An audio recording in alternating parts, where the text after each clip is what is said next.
তৃণমূল কংগ্রেস চেয়েছিল রানী রাসমণি রোডে ধর্ণা চালাতে, কিন্তু সেই অনুমতি দেওয়া হয়নি পুলিশের তরফ থেকে। তার বদলে তৃণমূল কংগ্রেসকে পাঠিয়ে দেওয়া হয় এই ওয়াই চ্যানেলে। আমার কাছে অল মেসেজ এসেছে, আমরা দিল্লিতেও খুব শীঘ্রই বিজেপি বিরোধী পার্টিতে মিলিত হচ্ছি এবং আমরা আমাদের কর্মসূচি দেশ জুড়ে একটু অপেক্ষা করুন। আজকে যখন 7টা পর্যন্ত ধর্ণা চলবে, তেমনি মনে রাখবেন 4 তারিখে আমি আপনাদের রিকোয়েস্ট করব, যে যার এলাকায় যত মনীষীর মূর্তি আছে, না থাকলে ফটো লাগাবেন। মনীষীর মূর্তির সামনে দাঁড়িয়ে যদি 5 জন করেও জড়ো হন, দাঁড়িয়ে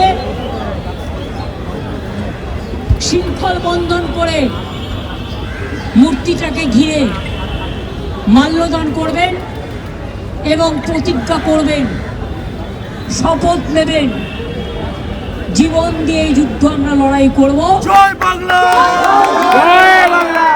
মমতা বন্দ্যোপাধ্যায়ের অভিযোগ, এই ওয়াই চ্যানেলে পাঠানো হলেও এখানে কোনো মঞ্চ তৈরি করতে দেওয়া হয়নি মাইক ব্যবহারের অনুমতি।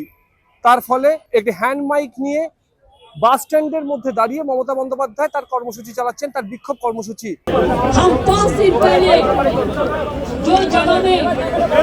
मीटिंग करने का परमिशन मांगा, लेकिन हमको परमिशन नहीं दिया गया।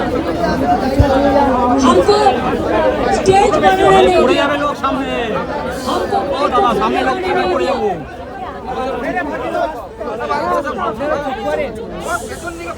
बोलने का जगह नहीं दिया। हमें हॉकर का कोई दुकान का स्टेज होगा, उसके ऊपर बैठ के धरना चला रहा है। हमारे वर्कर लोगों को आने नहीं देता। और ये जिसमें हम बात कर रहे हैं ना, ये हम घर से ले आए हमारे हैंड माइक। আর এই বিক্ষোভ কর্মসূচিতে একদিকে যেমন শোভনদেব চট্টোপাধ্যায়, মদন মিত্র, কুণাল ঘোষ, কল্যাণ বন্দ্যোপাধ্যায়, ডেরেক ওব্রায়েন, ফিরাদ হাকিম, নয়না বন্দ্যোপাধ্যায়ের মতন সাংসদ বিধায়করা ছিলেন, তেমনি ছিলেন না অনেক পরিচিত হেভিওয়েট সাংসদ এবং বিধায়করা। ফলে প্রশ্ন উঠছে তাদের অবস্থান নিয়ে। ক্যামেরায় শুভজিতের সঙ্গে অনুভব সেনগুপ্ত, বর্তমান ডিজিটাল। ফলো করুন বর্তমান।